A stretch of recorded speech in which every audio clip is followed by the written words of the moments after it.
Un saludo muy cariñoso para los hermanos que se congregan en la Iglesia Bautista de Pontevedra en Bogotá.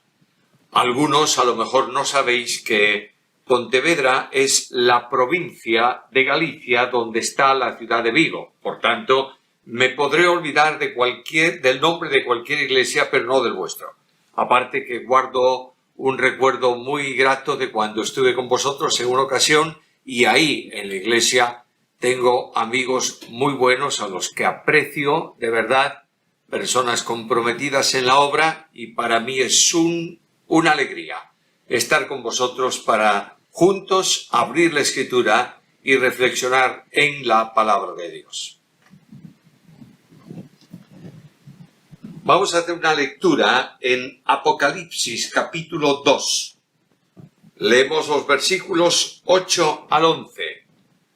Y dice así la palabra del Señor: escribe al ángel de la iglesia en Esmirna, el primero y el postrero, el que estuvo muerto y vivió, dice esto: yo conozco tus obras y tu tribulación y tu pobreza, pero tú eres rico, y la blasfemia de los que se dicen ser judíos y no lo son, sino sinagoga de Satanás.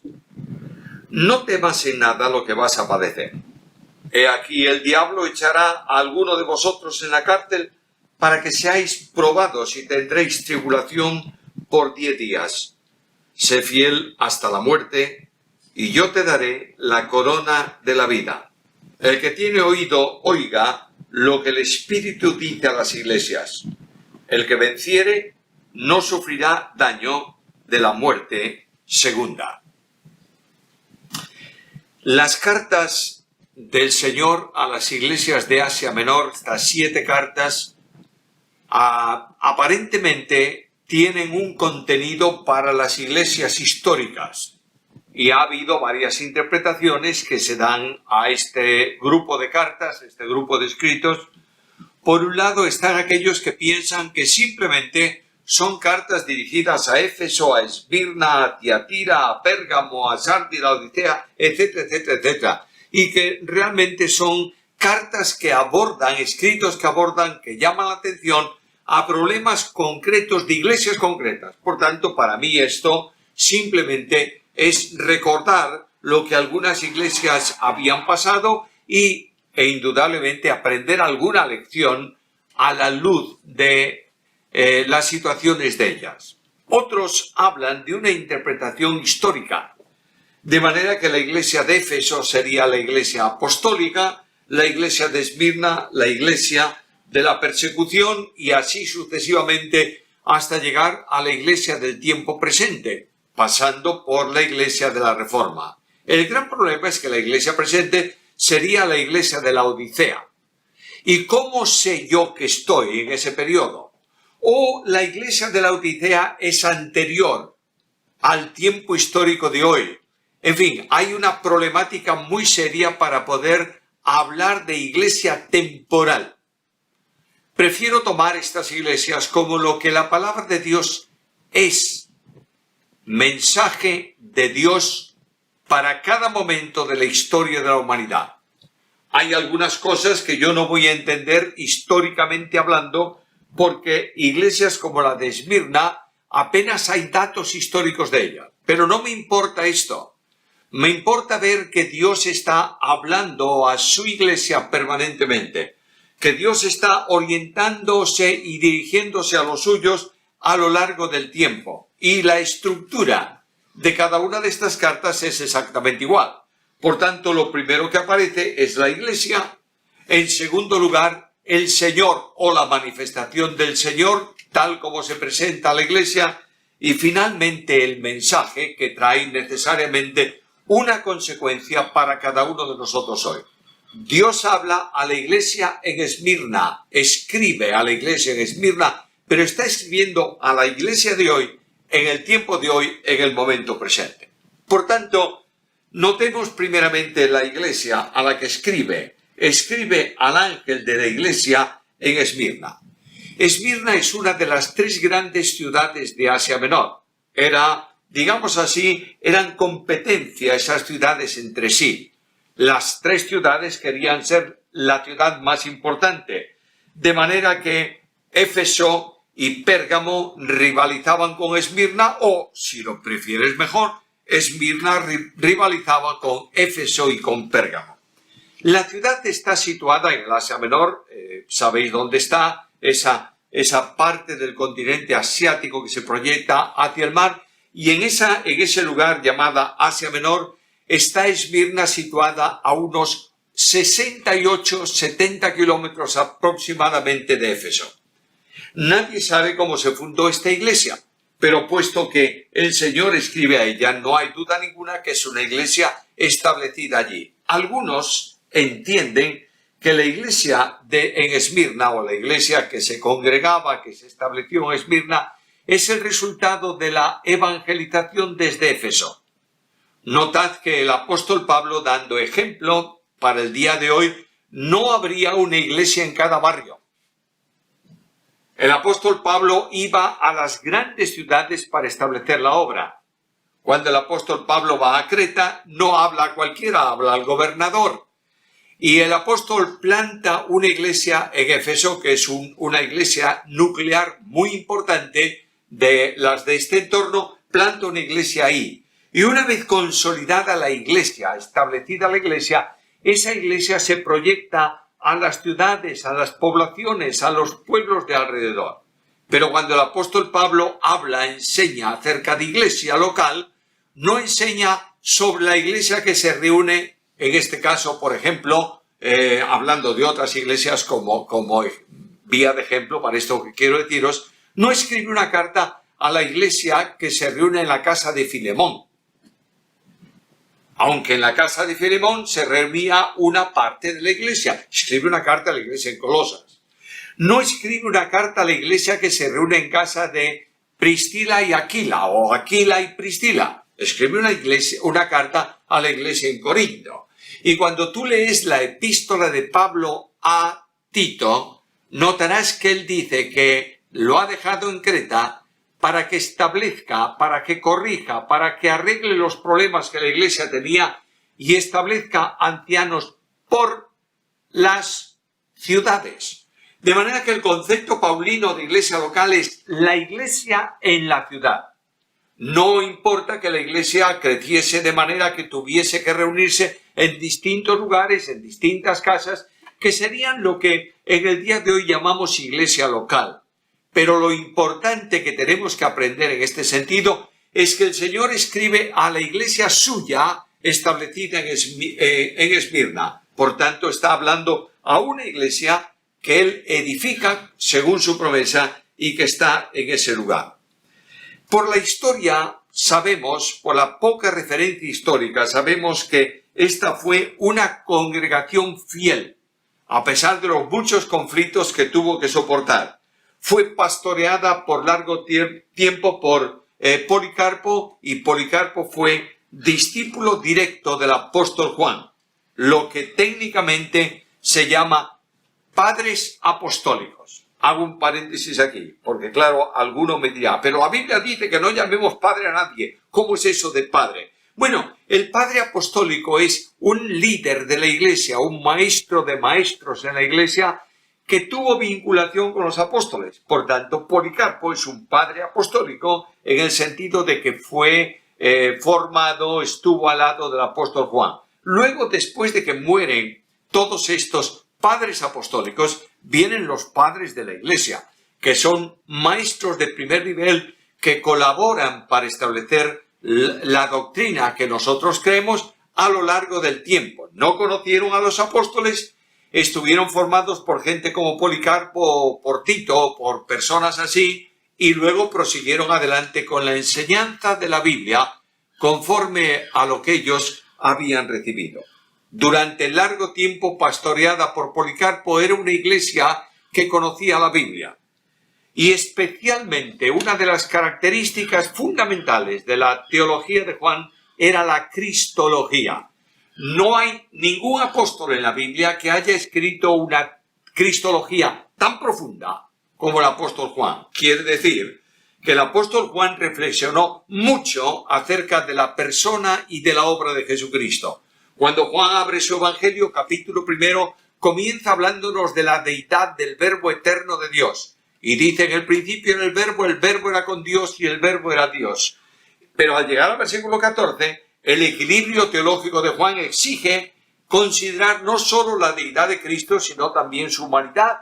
Y allí leemos estas palabras: y aquel Verbo fue hecho carne y habitó entre nosotros y vimos su gloria como del unigénito del Padre, lleno de gracia y de verdad. Por tanto, el equilibrio es perfecto en la cristología de Juan.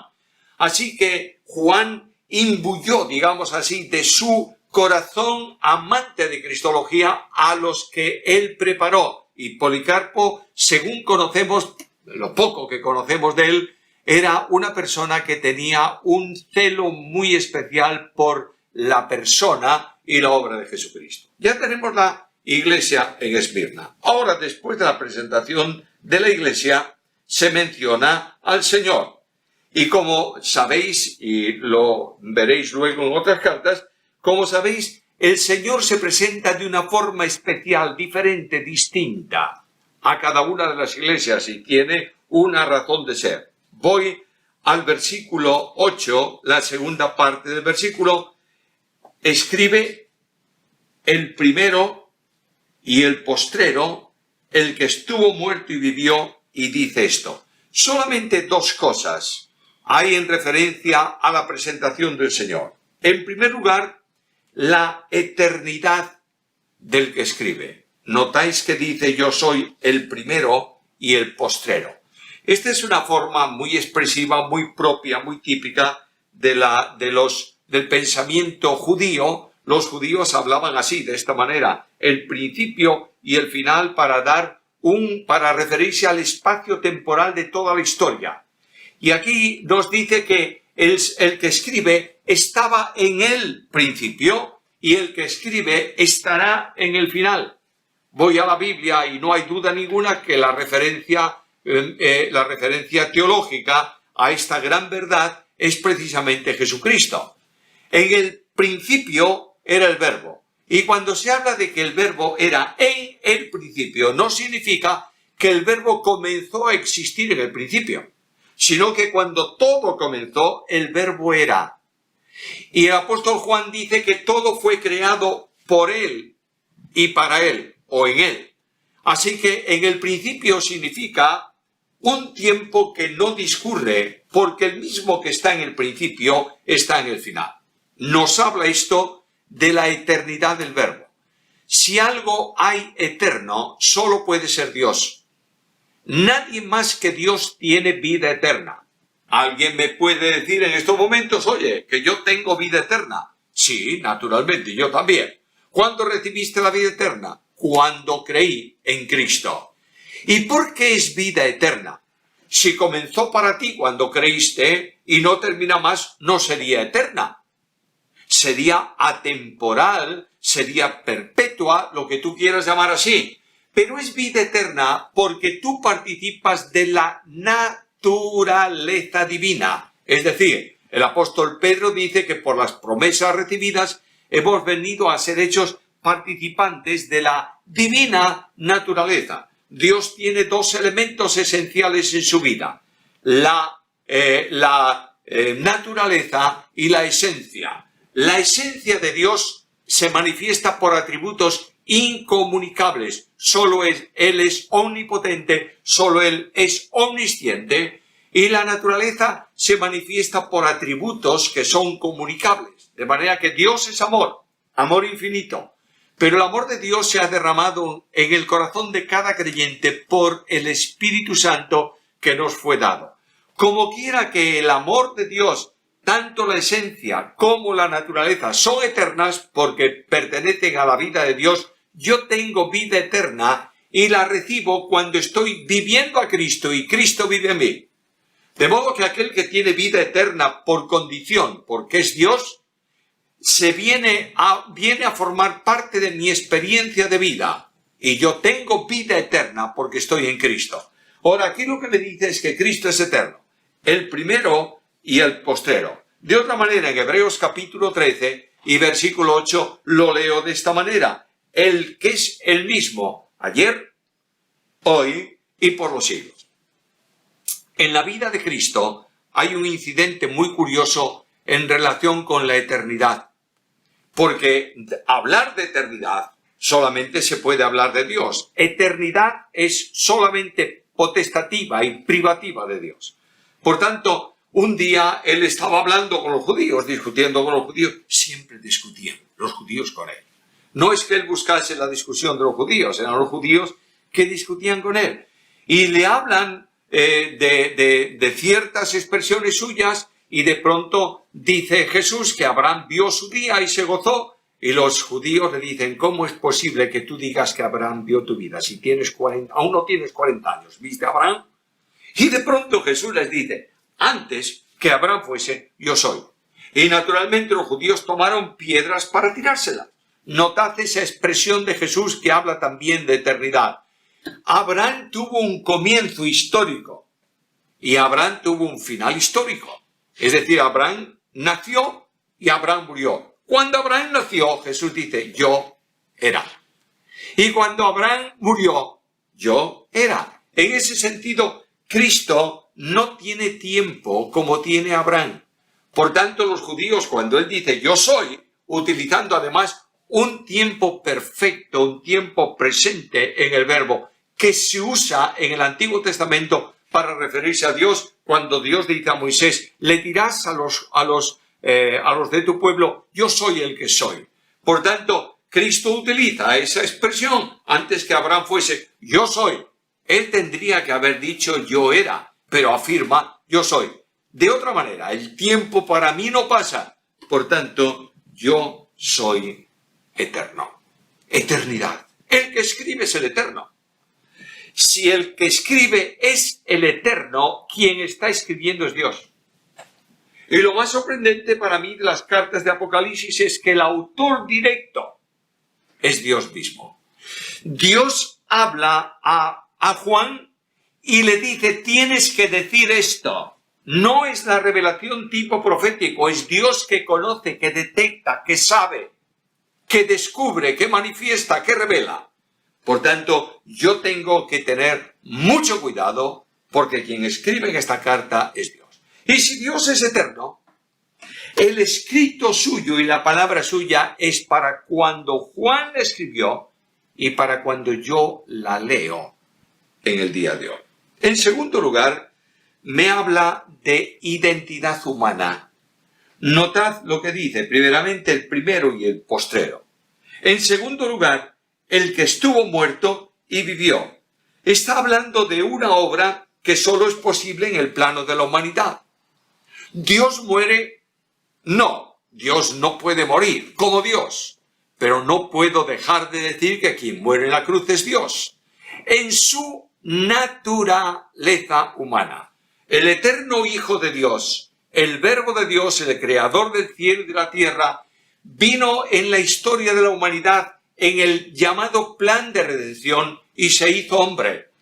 La segunda persona de la deidad se encarnó en el vientre de la Virgen María por obra del Espíritu Santo para hacer la obra de redención. Y notad lo que dice: estuvo muerto y vivió. Esta es la proyección de la ejecución salvadora en el tiempo histórico de los hombres.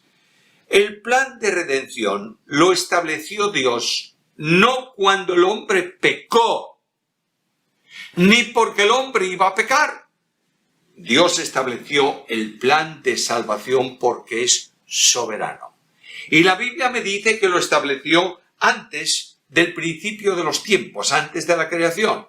Recordad lo que dice el apóstol Pedro, carta primera de Pedro, capítulo 1, versículos 18 al 20, sabiendo que habéis sido rescatados de vuestra vana manera de vivir, la cual recibisteis de vuestros padres, no con cosas corruptibles como oro o plata, sino con la sangre preciosa de Cristo, como de un cordero sin mancha y sin contaminación, ya destinado. Realmente, el verbo que hay ahí es el verbo predestinar.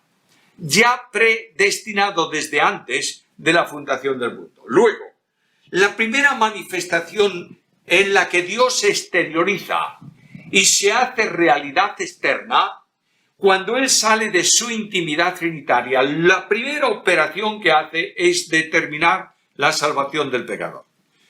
El humanismo de hoy dice que Dios salva porque el hombre se perdió, porque Dios sabía que se iba a perder, porque no sé por qué, porque no sé por cuánto. Dios no funciona por condicionante humano.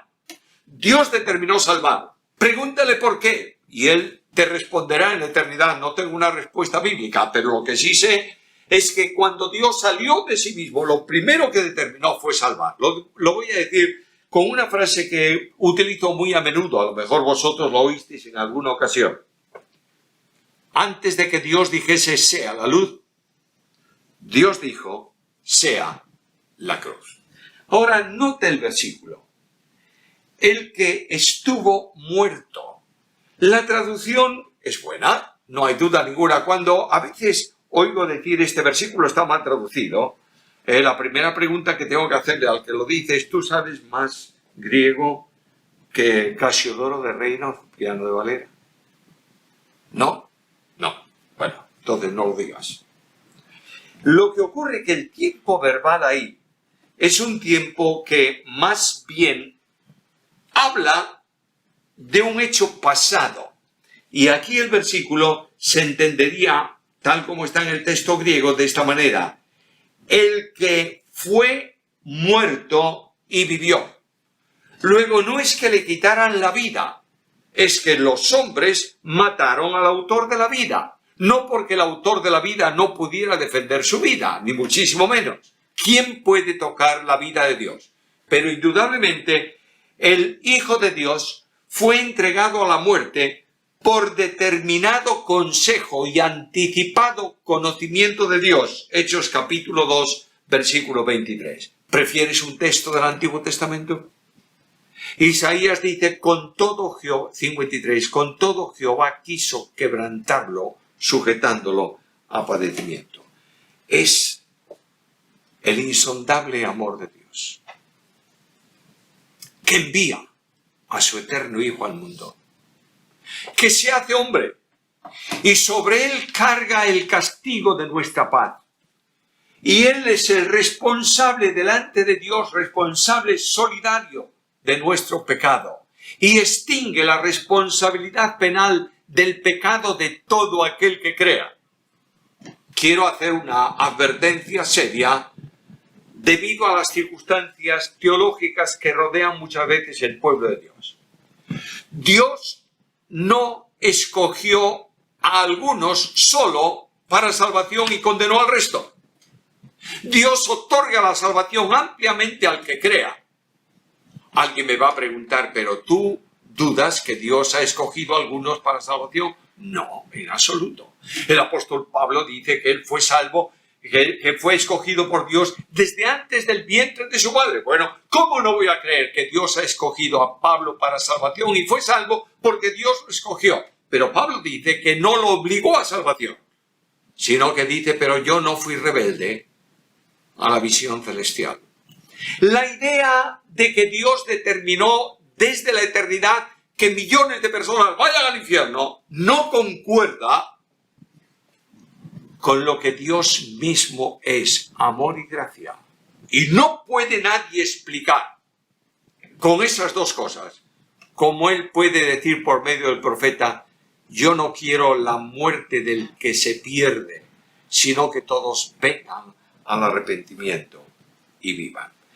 Esta obra de que estuvo muerto o fue muerto y está vivo, habla de fidelidad. No hubiera sido posible la salvación con solo la muerte de Cristo. La salvación necesita el apoyo de la muerte para justificación y el apoyo de la resurrección para ejecutar esa justificación. De manera que Cristo, si no hubiera resucitado, el apóstol Pablo dice que nuestra fe sería vana, nuestro evangelio no tendría ninguna consistencia y nosotros estaríamos todavía muertos en pecado. El que habla es el Eterno y el que habla es el Dios de la fidelidad. La enseñanza bíblica sobre la fidelidad de Dios impacta. Y aquella parte de la carta a los Filipenses en el capítulo 2, versículos 6 al 8, conmueve nuestros corazones cuando dice que no tuvo por usurpación, no estimó como cosa a que aferrarse el ser igual a Dios, sino que se despojó a sí mismo, tomando forma de siervo, hecho semejante a los hombres, y estando en la condición de hombre, se humilló a sí mismo, haciéndose obediente hasta la muerte y muerte de cruz. Ahí tienes el que presenta el texto a la iglesia. Le dice, mira, soy Dios, por tanto conozco. Segundo, soy fiel, por tanto escúchame. La fidelidad de Dios y la santidad de Dios. Ahora, aquel que murió vivió. Y aquí tienes la autoridad suprema de Jesucristo. En razón de esa resurrección de los muertos, dice el apóstol que Dios le dio el nombre que es sobre todo nombre, para que en el nombre de Jesús se doble toda rodilla de los que están en el cielo, en la tierra y debajo de la tierra, y toda lengua confiese que Jesús es el Señor, para la gloria de Dios. La enseñanza es impresionante. La necesidad de la entrega de su vida de infinito valor para la sustitución potencial de los pecadores es una realidad que te permite a ti y a mí predicar el Evangelio. Algo más.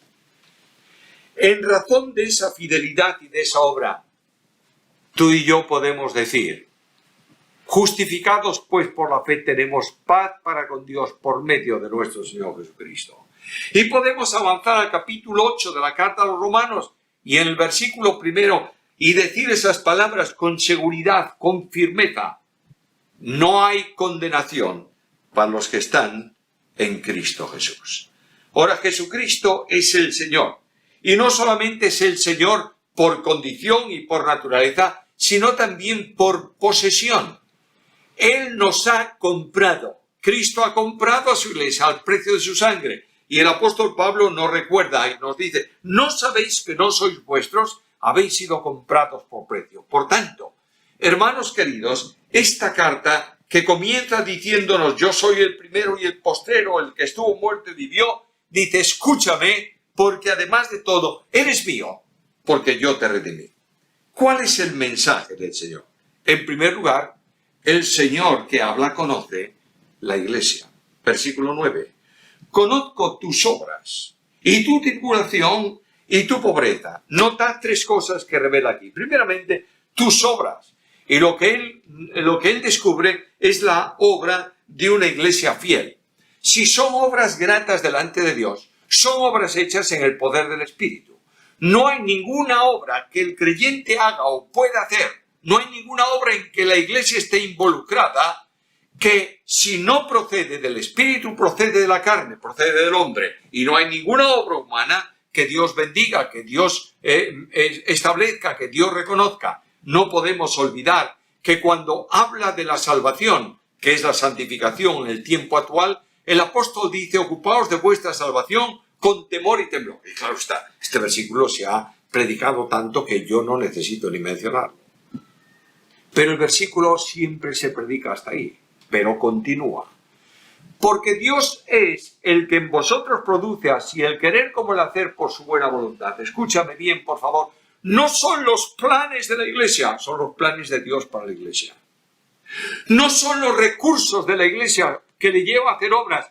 Es el poder de Dios en cada uno de los creyentes de la iglesia que la lleva a actuar. Y estas obras, necesariamente viniendo de Dios, procediendo de Dios y estando en el entorno de la iglesia, son obras de testimonio, porque la iglesia ha sido llamada a ser testigo de Jesucristo. Cuando Cristo establece la gran comisión, según Mateo dice, id a las naciones y haced discípulos. Según Marcos dice, id por todo el mundo, predicad el Evangelio. Pero según Lucas recoge en Hechos capítulo 1, versículo 8 en adelante, es Cristo que dice a los suyos, ahora esperad hasta que seáis investidos de poder de lo alto. Y entonces, solo entonces, me seréis testigos. De otra manera, la evangelización del mundo no consiste en discursos sobre Cristo. Consiste en creyentes que viven a Cristo.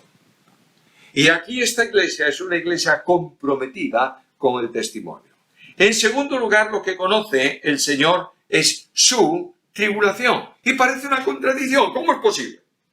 que siendo hijos, siendo personas honestas, siendo creyentes comprometidos, pasen por tribulación? Bueno, porque Cristo advirtió a los suyos esto en Juan capítulo 16 y versículo 33. En el mundo tendréis aflicción, mas confiad, descansad, estad seguros, estad tranquilos. Yo he vencido al mundo. Por tanto, el creyente no es contrario al mundo. Es totalmente diferente. ¿Lo prefieres de otra manera? El creyente no vive una vida distinta a la del mundo por religión. El creyente vive una vida distinta por condición. De manera que Cristo dijo, no son del mundo, como tampoco yo soy del mundo. Cuando viene el problema con el mundo, el creyente tiene tribulación porque el mundo le atribula. Y no solo esto, hermanos queridos. En la medida en que una iglesia quiera ser fiel a la Biblia, descansar en la palabra y caminar conforme a lo que Dios establece y lo que Cristo ha enseñado, lo que los apóstoles han transmitido, debe tener muy claro esto. Todo aquel que quiere vivir piadosamente padecerá persecución. Así que Cristo descubre en esta iglesia sus obras en el poder del Espíritu y también su tribulación, pero algo más, su pobreza. Bueno, muchos de los creyentes históricamente habían perdido sus bienes, sus propiedades a causa de la tribulación. Ahora, los creyentes en Esmirna eran seguidores de Cristo, también en la pobreza, y no solamente por persecución, sino por condición. Escucha lo que la Biblia dice acerca de Jesús, segunda carta a los Corintios, capítulo 8 y versículo 9, porque ya conocéis la gracia de nuestro Señor Jesucristo, que por amor de vosotros se hizo pobre, siendo rico, para que vosotros con su pobreza fueseis enriquecidos. El que no tiene nada de fuerza personal es verdaderamente rico. Escucha la Biblia, Romanos 8, 17. Si hijos, también herederos, herederos de Dios y coherederos con Cristo, si es que padecemos juntamente con Él, para que juntamente con Él seamos glorificados. Algo más, Romanos 8, 32. El que no escatimonia a su propio Hijo, sino que lo entregó por todos nosotros, ¿cómo no nos dará también con Él todas las cosas? No tenemos nada para el mundo, pero poseemos todo, porque estamos en Cristo. Ahora, las situaciones son difíciles. Primeramente, la condición. En primer lugar, tienes obras correctas delante de Dios, estás pasando por tribulación y eres pobre. Pero hay algo más. Una situación difícil, la blasfemia de los que se dicen ser judíos. Para los fanáticos, Cristo y su libertad son un tropezadero. El apóstol Pedro dice que para nosotros Cristo es todo, pero para los que no creen es piedra de tropiezo.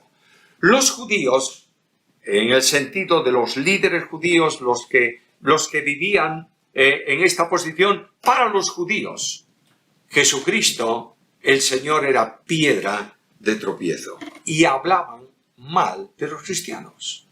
Y levantaban calumnias contra los cristianos. Y aquí el apóstol, aquí el Señor les dice, pero sabes, yo que conozco todas las cosas, sé que ellos no son sinagoga, es decir, congregación de Dios, sino casa, sinagoga de Satanás. Satanás es el adversario. Satanás es el opositor de todos los que sirven a Dios. Escucha lo que dice Pedro. Carta primera de Pedro, capítulo 5, versículo 8. Sed sobrios y velad, porque vuestro adversario, el diablo, como león rugiente, anda alrededor vuestro, buscando a quien devorar. Ahora, somos pobres, no tenemos fuerza, estamos en la boca de los demás, están hablando mal de nosotros. ¿Qué podemos hacer? Versículo 10. No temas en lo que vas a padecer. Yo no voy a quitarte la tribulación. Dios a veces determina cosas que nosotros no podemos entender. Y no podemos entender estas cosas que Él determina por una razón. Porque el pensamiento suyo es mucho más elevado que el nuestro. Y nosotros no podemos entender realmente por qué el Señor permite cosas. Una de las cosas que yo tengo en mi experiencia de vida es esta. ¿Cuántas veces en medio de las pruebas, y he pasado pruebas difíciles, muy difíciles, he preguntado al Señor, ¿por qué? ¿Y sabes lo que hizo el Señor? Nada. Ni me contestó. Y yo sé que si Él me hubiera contestado, mira, estás pasando esta tribulación y esta prueba por esto y esto y esto, no lo hubiera entendido. Por eso el Dios de la Biblia guarda silencio y lo único que me dice es algo, no tengas miedo. Muchas veces vamos caminando, tenemos una dificultad, el mundo se levanta contra nosotros, la gente habla mal de nosotros, nos calumnian, nos acusan, nos persiguen, lo que tú quieras. Y en medio de esto dices, ¿y ahora qué, Señor? Y de pronto la mano del Señor viene a nuestro encuentro y nos dice, no tengas miedo. Te voy a advertir. El diablo va a echar a algunos de vosotros en la cárcel y lo va a hacer por 10 días. Porque ¿cómo que es esto de 10 días? ¿Una semana y 3 días más? No. Está hablando de un tiempo perfecto. Vais a estar durante el tiempo que la prueba requiera para que haga efecto. El Dios de la Biblia, que permite la salvación como algo de gracia, permite también los problemas, las dificultades, las persecuciones, los conflictos como una manifestación de la gracia. Cuando tú eres perseguido, cuando eres afligido, cuando eres golpeado, cuando eres sacudido, la fe se establece firmemente en Cristo Jesús. Yo estoy viviendo en una ciudad rodeada de montes. Y esta ciudad en invierno, ahora menos, el tiempo ha cambiado tanto, pero en invierno antes había unos temporales del Atlántico que aquí los gallegos llamamos galernas, que de pronto viene un temporal desde el mar, vientos tremendos de más de 100 kilómetros por hora, barren la ciudad, lluvia, en fin, todos estos cataclismos geográficos, sí, estos efectos de meteorología, y de pronto por la mañana tú ves árboles tirados en el suelo en los parques, pero cuando vas a la montaña ves árboles chiquitos, pinos, por ejemplo, o de este tipo de árboles, que están ahí, sufrieron el temporal. Una vez he visto uno que le quedaba solamente una rama, pero estaba firme ahí. No, el viento no lo había tirado. ¿Sabes por qué? Porque las raíces del árbol se habían metido en los orificios de la roca. Cristo es nuestra roca. Y la tribulación, el aire huracanado, viene a nuestra vida, confronta nuestra vida, para que nuestra fe se establezca en el Señor. Pero mira lo que dice. Hay un límite, 10 días. Poco tiempo. El apóstol Pedro habla de las tribulaciones y de los conflictos y dice, por un poco de tiempo. Carta primera de Pedro, capítulo 1, versículos 6 al 9. No es una persecución que dura indefinidamente. Dios sabe cuánto tiempo necesitamos para aprender la lección de la confianza y del descanso en Dios, para reorientar nuestra vista en otra dirección, y Él permite pasar esta prueba porque las pruebas son necesarias. Y ahora el Señor, que ha dicho esto, establece una demanda. Segunda parte del versículo 10. Sé fiel hasta la muerte y yo te daré la corona de la vida. La entrega absoluta a Dios en medio del conflicto. Nota el versículo. La idea no es ser fiel hasta que muramos. O sea, durante toda la vida ser siempre fieles. Lo que está diciendo es ser fiel aunque mueras. Es decir, aunque la tribulación venga a ti, aunque el conflicto se manifieste, aunque el problema se produzca y te lleve a la muerte, mantente firme, mantente fiel en cualquier circunstancia. La vida del cristiano se configura a la imagen de Jesús. Pablo en Romanos capítulo 8, versículo 29 dice que Dios ha determinado que seamos hechos conforme a la imagen de su Hijo. ¿Y qué ocurrió con Cristo? La comida de Cristo, el objetivo de Cristo, el propósito de Cristo es que haga la voluntad del que me envió y acabe su obra. Y el acabar su obra significaba entregar su vida a la muerte y muerte de cruz. Fidelidad en todos los aspectos de la vida. Fidelidad en la santidad. La santidad no es una opción para el creyente, es la única forma de vida cristiana. Fidelidad en el servicio. Tenemos un compromiso con Cristo, servirle, porque para eso fuimos comprados. Fidelidad en la ejemplaridad. Tito capítulo 2, versículo 7, presentándote tú en todo como ejemplo de buenas obras, en la enseñanza mostrando integridad, seriedad, palabra sana y irreprochable, de modo que el adversario se avergüence y no tenga nada malo que decir de vosotros. Vidas ejemplares, hermanos míos queridos. Está la iglesia llena de creyentes dominicales, pero de maridos infieles. Está llena de creyentes que hablan de amor, pero de hijos que no sienten el cariño del Padre. La iglesia está llena de personas que vienen para reunirse juntos y de vez en cuando partir el pan, tomar la Santa Cena, cumplir las ordenanzas y predicar el Evangelio, pero son incapaces de dejar de albergar en su vida algún resentimiento contra otro. Eso es hipocresía y pecado. Y Dios viene a tu encuentro y al mío hoy para decirme, sé fiel. Y la dimensión de la fidelidad no es cueste lo que cueste, sino fiel en todo. Es la respuesta que Cristo da al siervo fiel. Bien, buen siervo y fiel, sobre poco has sido fiel, sobre mucho te pondré. Hemos de recordar que nuestra obra va a ser examinada a la luz del tribunal de Cristo. Dice Pablo, porque todos compareceremos ante el tribunal de Cristo, de manera que cada uno de nosotros dará a Dios cuenta de sí. Ahora todas estas demandas de Timo, vaya vida que espera a esta iglesia, hay una promesa. Si eres fiel, si te mantienes en esta línea, te daré la corona de la vida. No se trata de entrar en la vida eterna vía martirio. El martirio no salva a nadie. Se trata de recibir una recompensa cuya corona es dada no para gloria del que la recibe, sino para ponerla a los pies del que está sentado en el trono. Corona de vida es la corona gloriosa para decirle al Señor, Señor, gracias por lo que tú has hecho por mí y lo que has hecho en mí. Es una vida de compromiso que dice al Señor, es por tu gracia y es por tu amor. El desafío con que concluye la carta, y yo concluyo también, es este. El que tiene oído, oiga. Ahora notad esto. El mensaje se dirige a la iglesia, la respuesta es del individuo. El que tiene oído para oír, oiga.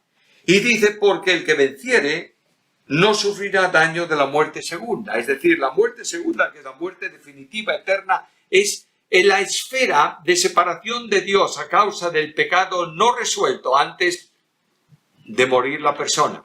Nosotros no tenemos esto, pero vamos a tener la gloria de ver, de sentir, de disfrutar de una vida eterna. Por tanto, estaremos siempre con Jesús. Y esto es suficiente para alentar nuestra vida en medio de las pruebas. Dios pide un compromiso hoy.